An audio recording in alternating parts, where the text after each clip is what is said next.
Look what I got sent. It's a desk organizer, obviously.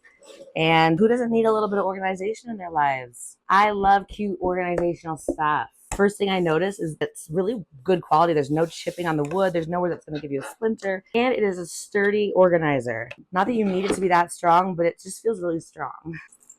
Let's put the handle on so we can open the drawer and put some stuff inside. It comes almost fully assembled. Obviously, it's in its form here, but then you add the handle yourself, and it also gives you little grippy thingies to put on the bottom of each corner so that it stays on your desk and doesn't slide everywhere or scratch your surface.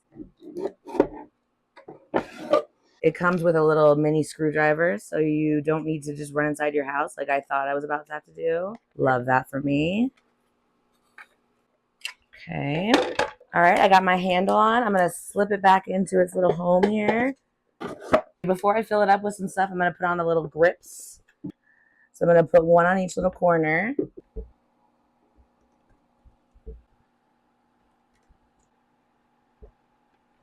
Oh yeah, now it feels very like grippy, so that's not going anywhere. I'm going to put some office-y stuff in here and we'll see how it looks. Ooh, that's so cute. Something about it just makes it look cleaner even amongst the like desk mess. You have 2 rows here where you can put files or notebooks or papers. You can put little smaller things in here like scissors, pens. I have stamps in here. And then you've got your little drawer. And it does come all the way out if you need it to, but I just put some like note-taking supplies, some sticky notes, some tape, some flash drives. Not bad, pretty cute.